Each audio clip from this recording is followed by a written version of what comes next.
Se a história da paciente nos conta sobre uma infância com desenvolvimento típico, sem grandes percalços, e de repente, na adolescência ou início da vida adulta, acontece um declínio súbito, aí a nossa bússola aponta para a rota da esquizofrenia. O que a gente busca aqui são evidências de uma mudança brusca de personalidade, uma queda abrupta no desempenho escolar ou profissional e um isolamento social que não existia antes. É a história de uma ruptura, de um antes e depois muito bem marcados. Não podemos nos esquecer do episódio marcante entre mãe e filha, após o qual houve uma mudança significativa no comportamento da menina, mas que teoricamente foi para melhor. No caso de Aparecida, ela não mostrou essa ruptura com uma queda abrupta no desempenho escolar ou profissional, e nem um isolamento social, pois essas áreas já eram prejudicadas. E em relação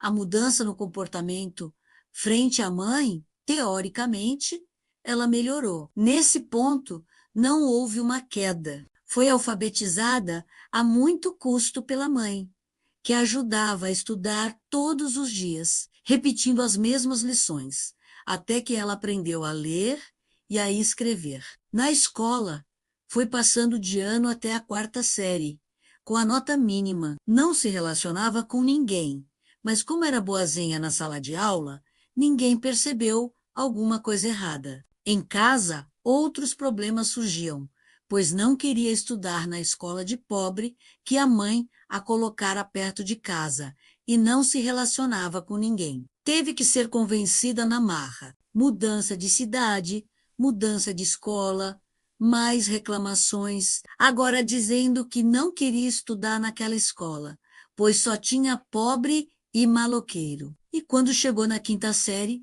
com mais matérias e mais professores, voltou a não acompanhar o restante da turma. No entanto, nessa mesma época, uma outra mudança ocorreu na dinâmica familiar. Quando a mãe, morando próximo a uma universidade, decidiu voltar a estudar em horário integral, deixando assim de ajudar a filha nos estudos, como vinha fazendo, e ela reprovou. Não queria voltar para a escola, continuando a reclamar dos colegas e também dos professores. E, paralelamente, começou a criar histórias, como o amigo do irmão querer alguma coisa com ela, os professores dando em cima dela. Ninguém dava atenção ao que dizia, até quando disse que o pai tinha arrumado uma namorada, enquanto a mãe ficava por aí estudando e que ela tinha provas de que o pai tinha ido ao motel com a namorada. A mãe pediu que mostrasse essas provas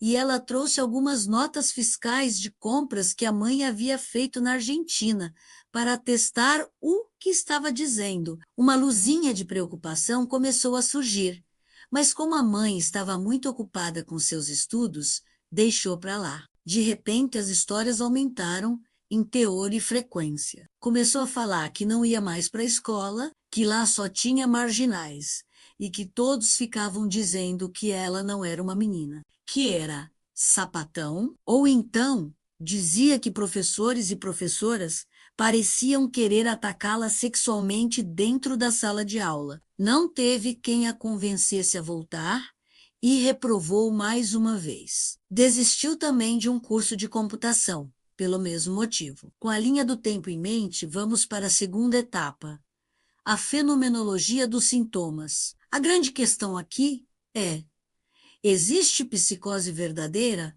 Sim, além das histórias sem sentido na narrativa de Aparecida, foram surgindo as alucinações, como no dia em que a mãe voltou da universidade e encontrou a filha desesperada, querendo chamar a polícia para fazer a filha da vizinha calar a boca, e não havia ninguém na casa ao lado. Quando em uma noite acordou gritando, desesperada, dizendo que havia alguém passando a mão por dentro da barriga dela. Quando mantinha diálogos longos com alguém invisível, dando o tempo exato pelas respostas, nesses diálogos ela não apresentava a dificuldade que demonstrava para falar com a família ou com qualquer um. Usava um vocabulário rico e diversificado, recheado de palavras de cunho sexual e palavrões que não eram usados na família, como desgraçado, por exemplo. Repetia que ia matar, cortar os negócios do homem, com uma voz diferente da dela. Se a resposta for um sim claro, precisamos qualificar essa psicose. O paciente apresenta delírios bem organizados, estruturados, alucinações auditivas claras, como vozes que comentam ou dão ordens. Sim, há uma perda evidente do juízo de realidade? Sim, saía pelas ruas dando volta em postes, dizendo que tinha tido um encontro com um namorado ou amigos que nunca existiram. Em outras horas, falava que tinha sido enviada por Deus para salvar a Terra, por exemplo. Mesmo em tratamento com antipsicóticos, mais uma vez chegou a ficar dias sem água ou alimento, dizendo que alguém não permitia que se alimentasse. Só conseguiu quebrar essa barreira quando um médico lhe trouxe um sanduíche do McDonald's. Ficava pior quando parecia incorporar alguém que era uma presença frequente. Nessas horas, até a sua fisionomia se alterava. Ficava dentuça, colocando os dentes para fora da boca e os olhos ficavam bem estrábicos. Gritava, discutia e dizia que não ia fazer. Essa presença só foi desaparecendo com o uso da clozapina, lentamente, até que não voltou mais. Se sim, isso é fortemente compatível com esquizofrenia. Mas como a Aparecida está hoje em relação a esses sintomas? Hoje, a Aparecida, com os medicamentos para a esquizofrenia que controlam as crises desde 2010. Esses sintomas e outros relacionados são quase imperceptíveis e aparecem apenas em situações que a estressam, como quando querem alterar a sua rotina. Nessas horas, os sintomas de autismo parecem aflorar, como quando fecha os olhos ou fica piscando sem parar.